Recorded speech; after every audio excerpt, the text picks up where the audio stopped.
Hello YouTubers, so here's a video on this step-up transformer that I acquired about a year and a half ago from Texas. Now, I found this in a scrap pile that my uncle had over there because he likes to scrap any piece of metal that he can find, and obviously this was in there. So I took this out of the scrap pile and I told him what was going on with this, and he said take it if I want it. So I opened this transformer out to check the state of the windings, and the windings are in really good shape on this. Now, this was intended to be used as a step-down transformer, which I don't know if this was used to, like, let's say you wanted to go to like Cuba. I don't know what the voltages they use over there, but I imagine this was intended to be used like over there. But it is made here in the USA, so there's the specs here. But I'm using this in reverse now, so it is now acting as a step-up transformer. But before, it used to have this plug on the bottom here. And used to have a power cord, a regular power cord that would plug into a traditional outlet. But the power cord on this was so disintegrated, it was just falling apart, and all the wires are all exposed and whatnot. So I removed that old fire hazard wire, and I just redid this. So this is a proper wire. So now this is the output that used to be the input, and the output is going to this Type G socket you see here, a British outlet in its proper box, of course. It is all grounded because there was a little channel in here where you could run a wire in the core.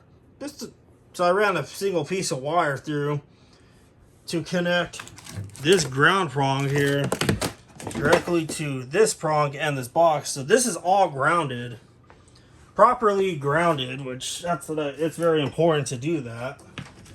But where this outlet used to be, I stuck this 3/4 inch combination connector here, and there was just a little bit of room to make my splices in the wires and whatnot. Because this outlet here, this ground never connected to anything, so I wanted to delete that. Because before, I had to make one of these, I'll say, naughty cords. Which, by the way, never make this unless you really absolutely know what you're doing. Which I know what I'm doing over here. So this angled end would plug in here, and then this other end I would say plug in the wall, and that's how I would get the 240 coming out of this. But I since redid it to make it safer. And the other nice thing about this transformer is there is 3 taps on this thing that you can select: low, medium, high. Now, when I got this, it was set to the medium, and I left it at the medium. But the problem was the voltages was just kind of high. It wasn't even 240. It was like 260 volts.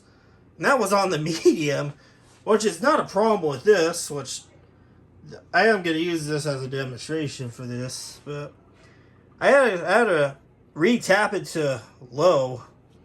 And now I get 230 out of this, which is more reasonable.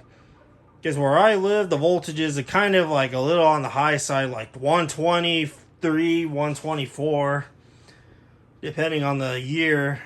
Depending on the year out here, because when people are not using their ACs in the winter, the voltage is like 126. But this transformer obviously is going to step it up. So now I'm going to plug it into the wall, just like a normal device. Just like that. And then now I just turn the switch on. 230 volts coming out of this.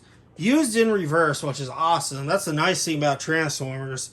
You can use it in either direction, as long as the voltage doesn't exceed the windings, the turn of windings that are the manufacturer set on this. Nice beefy transformer. And obviously this is 60 hertz, not 50. So take my little prongs, my little leads out of this. And I have this psych ward exit sign here from Zero Zenith Psych Ward building, wired to this extension cord with a Type G plug on it.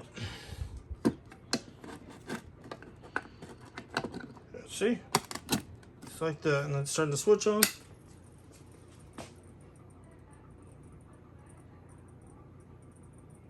Yeah, sometimes the bottom tube takes a little bit of time to fire up, but it's always blink happy, but it works. This seems to run real well on 230 volts. Yeah, it's a little bit underpowered, but it seems to run just fine. And I've even used this transformer to test one of these halophane fixtures I got from Costco. Powers that up just fine in a regular 277 volt T8 ballast. Runs just fine on this and program ballast. But it's a nice transformer. I like these things. And this is 700, I think it's 750 VA, which is pretty good for light loads like this. And now I have another step-up transformer in the house that is 3000 VA. And that one I could run all kinds of stuff on it if I wanted to. But it's nice to have this for portable use. So, yeah, I hope you guys enjoyed this video of the step-up transformer that I modified and now can use it for portable use.